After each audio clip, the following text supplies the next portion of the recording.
Okay. Arranta no biyya Itoophiyaa yookaan biyya Oromiyaa yoo harkatti haayanii jechuudha biyya nutti raawwatanii political prisoner kan jedhan sirra haayanii maal jijjiirsa maal godha. Yaadaddaa gaafa biyyatti ispoortii dalagu waa marqaasan malee wanni nama baasaan jiru beektaa.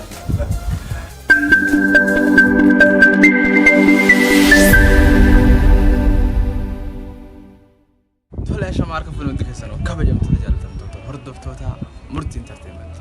akkam jirra jirtu arranta nagaafilee marruu shoo wajjin qabna sagantaa ta'e irratti akkuma marruu shoo isin afyaariyyannatti marruu shoo isin ifnee jirra. Ahlan bagana gaan neeyidee duraan dursee assalaamu alaikum wa rahmatullahi wa barakaatu hordoftootaa fi daawwattoota murtii entertainment kan taatan hundi keessanuu bagana gaan neeydaniin isiniin jaa isinii fi murtiinis walumaanuu. Bagana gaan dhufte jennaa. Okay, gaafii takka na gaafata gaafii takka ta'ummatan si gaafata. Marruun dhalataa isaati marruun isa dhalatee jechuun waan addummaatuuf marruun isa dhalatee ati maqaa keessatanii fi marruun bakka itti dhalatee nama dandeessa. Hayyeegaa an maqaan kiyyaa Safwaan Muhammad Aminiin jaama. Bikkiniin itti dhaladhee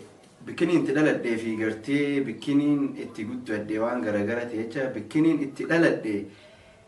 beeku baadhullee bikkaan itti dhaladhe nin beeka ammoo bikkaan itti dhaladhe jiraachuu baadhullee bikkaan gartee itti dhaladhe san daran gartee bikkana guddiftee akkaan itti dhaladhe nagoote biyya magaalaa Malkaa Jabduu tajaamtu ijoollummaa keenya faamiliin keenya achiis waan jiraatan jecha awwadaa ittiin dhaladhe garuu ammoo odumaaniif hin beekne Malkaa Jabduu gallee achuma guddadhe. An biyyatiyya jee kaniin beeko Malkaa Jabduudha jechuudha. Ijoollee bakka jabdu akkasumas ijoollee awwadaa hundaa hawwate jechuudha Oromiyaa tokkuma. Okay, gaafiin teenyaa gaafiin teenyaa tokkoffaa itti fufna. Okay, gaafiin teenyaa tokkoffaa YouTuber ta'uu irratti namni si kakaasa jechuudha namni si jajjabeessu YouTuber ta'e jee mosamummaa kee kana keessaa fidde moo ifumaaf taate jechuudha YouTuber namatti lafaa kaatee guyyumarraa taate moo duraan gaafa ijoollummarraa itti yaadu turte. Okay, YouTubera kana gartee YouTubera ta'uudhaaf duraan dursee YouTubera irratti warra hojjetamaniin beeku Dirreewudi Sharmaarkee faadha maaliif waan nama naannoo sanii ta'e jechaanis isaan kanaan beeka ammoo odoo isaanuu asin beekin dura waa'ee aartii kana keessatti gumii afaan Oromoo jaamtee biyyuma teenya magaalaa Malkaa Jabduu san keessatti dargaggeessii walitti qabamee waa'ee aartiitii fi kana wal gargaaruu fi aartiidhaanis akka bifa aartiitiin namaas gargaaruu kana keessaan ture gaaf sanitti hedduu waan qaanfadhu jecha waan kanarratti gartee hirmaachuudhaaf fedhii odoon qabu ammoo xiqqoo nin qaanfadha sababa saniifiin gama aartiin dhufini ammoo aartii achi keessaas kanumaan akka aartii jiru akkasittiin eegaan biyyaa bee booda biyya Yaman tanaan dhufe biyya Yaman tana keessatti hawwisoo qeeroo ganamaa tajaamtu keessa seeneetiin hawwisoo qeeroo ganamaa san keessatti ni wawallisaa akkasumatti madraka takka irratti waaniin hojjedhu jecha hiriyyoota gartee amma nama gartee YouTuber naka kaase kana achitti anaa wallisu na harke inninis gaafsan waltajjiidha gaggeessa ture Jaafar Kaliil jaama yookaan Boneyyaa Jaboo jaama inni akkasitti dhufee naa wallisu jiru maallaqaan laxxafee asuma keessa jirtanii jabaadhaa ma anis akkasittiin aboo atuu bar hojiin tee hojii bareedaa halaas walitti haa dhufnu jennee garee jajjaarre gareen gizee jajjaaramte biyya namaa tana keessatti kuunis sitti ergameetuma si diiga beektaa garee tana adduma facaasan taanii fi taan oduma adda facaasanii akkasitti naafi mucaan Jaafar kun wal barree jirra YouTubeas keessattis hojjetamu warra akka Said Bayaanfaa yeroo duraatiif gaa Saiduma Bayaanii kaas keessatti hojjetu Said Bayaanfaadhaan wajji haachumaan walis qunnamnee Jaafar ammoo akka YouTube banadhee irratti hojjedhu na kakaasee waan aartii keessa hojjeturre jecha na kakaasee akkasitti banadhee eegaleen siinjaa sababa katee duraan dursee Jaafar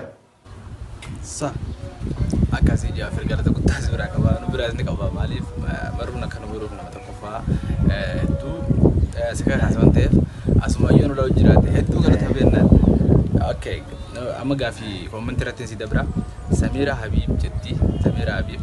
اوكي قافين تقفان سافواني في ياسين اورو يو خواني ورا كومت بيت ياسين نجاش ايساتو البرنيه كم تولو دفتني نافي ياسين نجاش إننيس قرتيان يرو ليرا فوا أكمانسي يمتي والتجيرتي واللي ساتوري قوياتك والتجي مقالة يمنتنا خيستي رقودة والتجيرة والريد لقو نوتي الرقودة يرو سنتي يرو ياسين فان دفنسان كيستي والتجيرتي نوتو يامما توري قويا سنمو إسانيس قري هاري آني دفاني akkasitti waltajjiilee nama biraati yoo fujjira ammoo yaasiin caalbaasiin takkee galamtee nuti hundi daawwattootuma yaasiin caalbaasii sanirratti akkanuma waltajjiirra bahee eegalee bakka gizii achirratti waltajjii san oowwise namni duraan waltajjii caalbaasii gaggeessu jiru san dilas mirqaanaan qabu ture yaasiin mirqaanaan dhufee akkasitti waltajjii san gaggeesse namni gaa aartii humbeeytee wallaalu qabaami anis akkasitti yaasiin irratti waaniin arkee jira achuma wal barre wallahi jabaadha akkana waa jennee achumarra wal barree wal qunnamne jechuudha guyyaa sanuma wal agarree jechuudha fi yaasiin san booda gaa wal barre sa akkasii gaafiin tokko faasii deebitan fakkaata gaafii lammaffaa YouTube yeroo daleedan jechuudha YouTube yeroo daleedan hangam tokko isin faayidaa kanna faayidaa guyyatu gama beekatti daama so atakkat horadda gaafii nisi YouTube hangam taka faayidaa isin kanna jechuusiiti faayidaan YouTube isin qabu fakkaanya ni hojjetan nama bohaarstan faayidaa inni isin qabu maali Okay,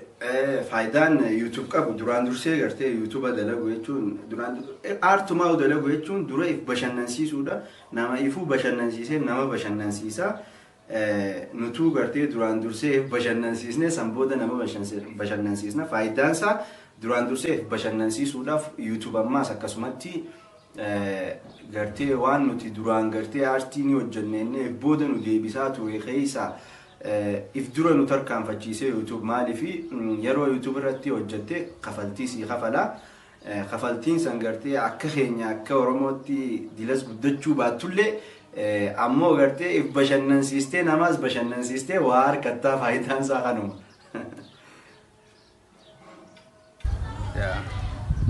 akkasuma kafaltii YouTube kafalus akka Oromootti jechuudha maaliif akka ta'e Afrikaa irraa hedduu laalaan Afrikaa fi biyya Arabaa waan ta'eef hedduu maallaqa akkasiillee talaguun nuti amma mootummaa bohaarsu jechuudha. Okay, dadari taatee jechuun maallaqa numa harkata waan akkasitti gartee akka namni yaadu sanitti miti fakkeenyaaf waan guddaa namni yaadu sanii miti ammoo numa harkata gartee waan jireenya keetti sossoostu.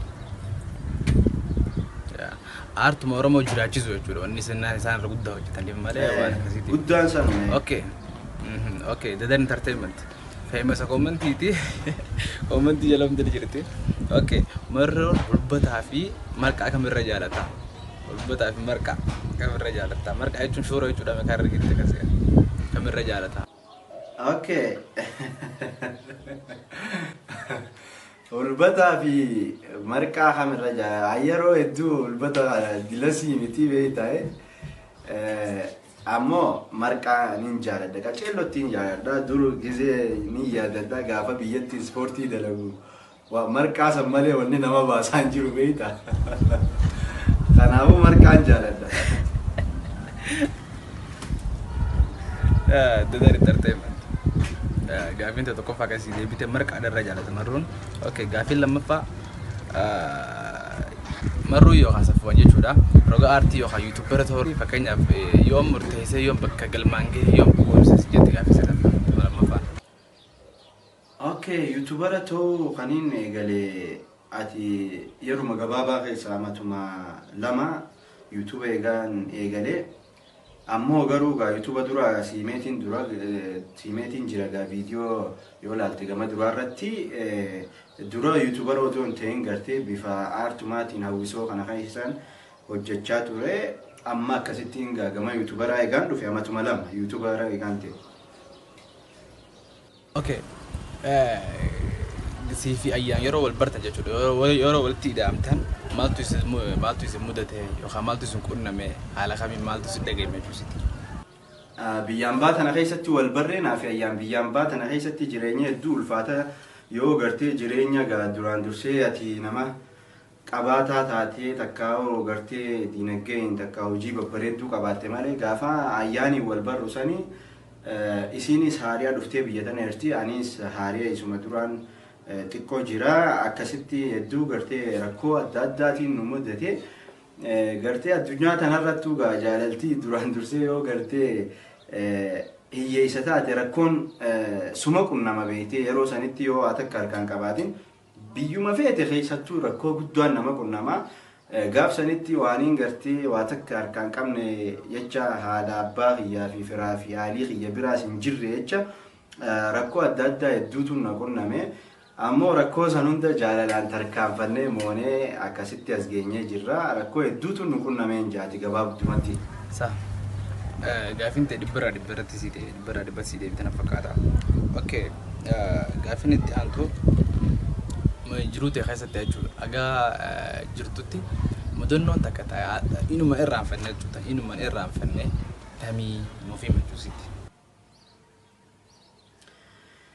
Okay, mudannoon ani hin irraanfannee dhugaa mudannoo gartee adda addaati jira ammoo tasammuuti yaheessa hin banne amma duraas dubbadheetumaan jira mudannoo tana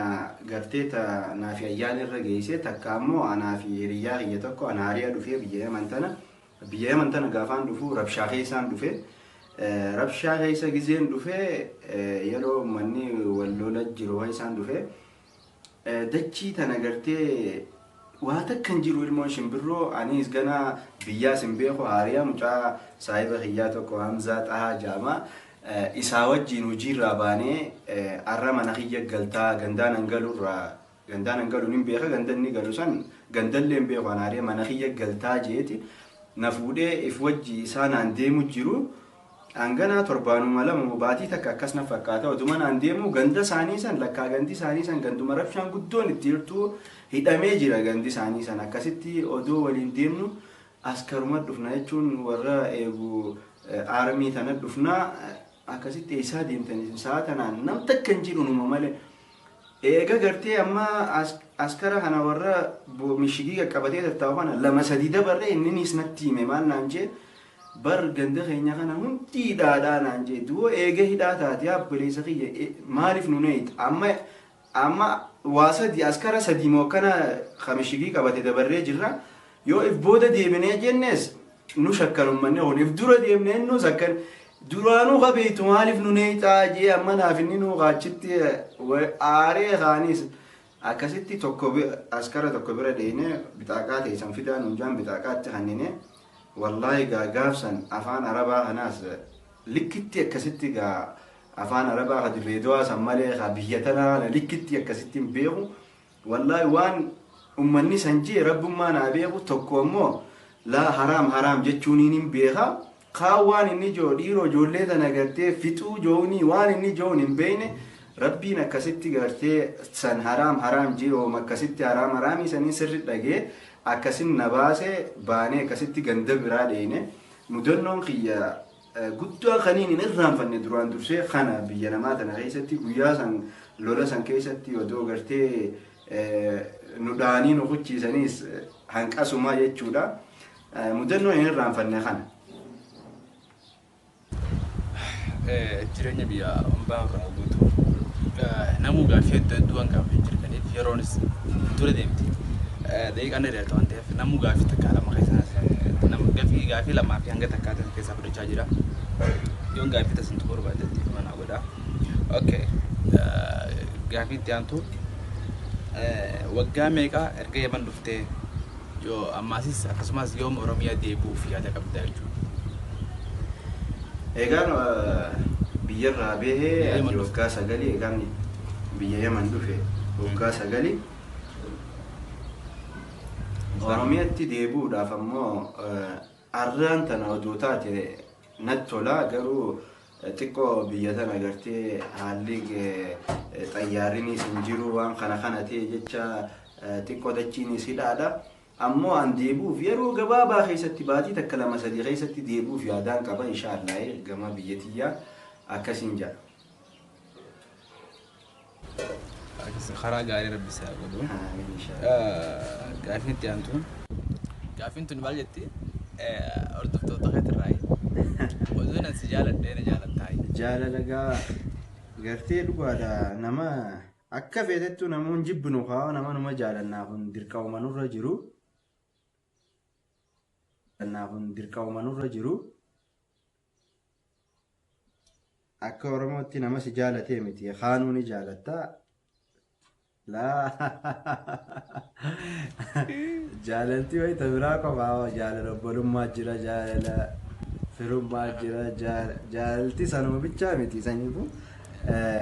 odoon si jaaladhe na jaalattaa odoo ati nan jaalannee osin jaaladdaa jiin. Arranta na biyya Itoophiyaa yookaan biyya Oromiyaa yoo harkasii haayanii jechuudha biyyuu fi guutuutti irraa buusanii political prisoner akka hin jiraanne sirra haayanii maal jijjiirta maal goota? Yoo biyya Itoophiyaa irra na haayamu. Itoophiyaa irra si haaya arranta prime minister Itoophiyaa yoo sin jaa. Okay, duraan dursee prime minister Itoophiyaati yoo naan jaan nagayaan buusa. Sabab salammii gartee jidduu rakkoon jirtuun dura akkasitti rakkoo isaan jidduu jirtu tana furee gartee kagartee adabamuu qabus kabadii saba tokko balleessees adabamee kabadii hin qabnees gartee kabadii qabu dhiifama jee kabadii hin qabne gartee dhiifamas gaafatamee biyya tana gartee akka jaalalaan deemu dhiifamaan gartee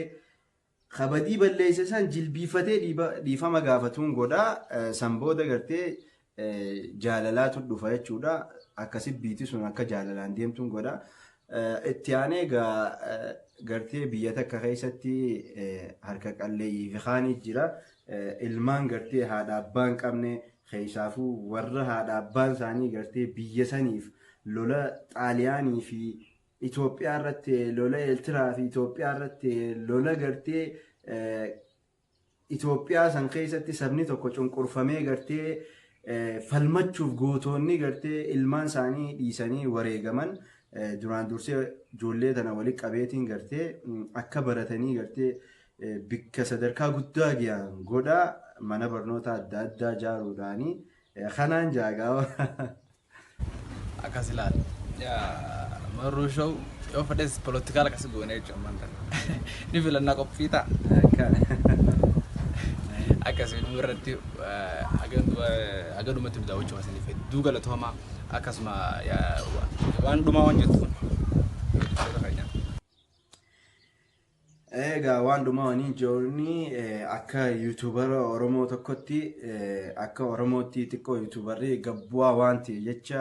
akka gartee ijoollee yuutuubara Oromoo hunda cinaa dhaabbatanii namuu gartee roga dandeettii addaa qaba. Amma atummaanuu yoo fudhannee murtiin hojiinsaa gama gartee photoshoppiidhaa fi editingii fi waan biraatis gartee qabatee akka dhufu waan babbareedaan abdiin qaba dandeettii cimaa waan qabu jecha mucaa kanaas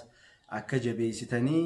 nutis akka gartee waan gartee isin hojjennu kana fuulduratti oofnuuf yaada keessan yaada babbareedaa nu kennitanii